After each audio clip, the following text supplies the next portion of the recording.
Assalamu alaikum. N'hésite pas à liker cette vidéo et de vous abonner pour aider cette chaîne à partager la voie de la vérité.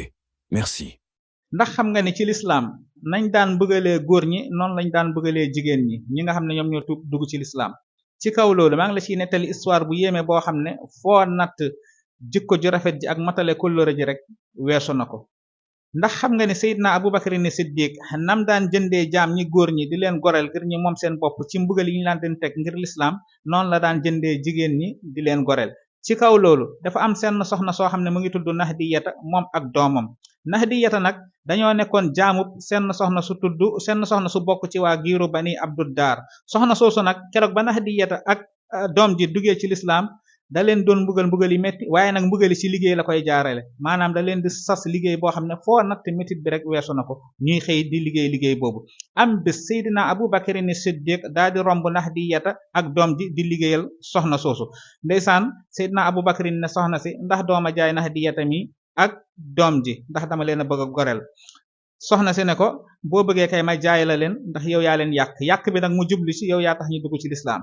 Abubakar ni Siddiq laaj ko prix bi mu wax ko prix Abubakar ni Siddiq daal di dem jëli alal ji ñëw teg ko ci loxom mu daal di goreel Nahdiyata ak doom ji ba mu leen gorelee mu ne Nahdiyata damaa bëggoon ngeen dem jël seen bagage daal di dem bés ni ki tey gore ngeen waaye lan la ko Nahdiyata tont Nahdiyata li mu ko wax mooy yow Abubakar kii def ñoo sas liggéey li ma lay ñaan mooy nga bàyyi bañu matal liggéey bi maanaam bañ noppi ci liggéey bi ñu koy liggéeyal delloo ko nam waree su ko defee ñu daal di jël suñuy bagage daal di dem daal di gore subhanallah mbokk ndax yaa ngi imaginer lii imaginer sa sang bu lay toroxal di la mbëggal ñi goreel la nga ne déet dangay motale kóllëre ba noppi doog a dem lii mooy wane lislaam bu duggee ci nit num koy def lii mooy wane jikko ju rafet xoolal ñii seen xeetu jikko ji koo xam ne daf lay toroxal nga ne yow kóllëre gi danga koy motale ba noppi doog a dem bu doon man la est-ce que noonu lay doxalee bu doon yow la est-ce que noonu ngay doxalee lii mooy lislaam bu dëgg bu duggee ci nit ni mu koy def mbokk ci kaw loolu demal nga abonné sunu seen YouTube Xamle TV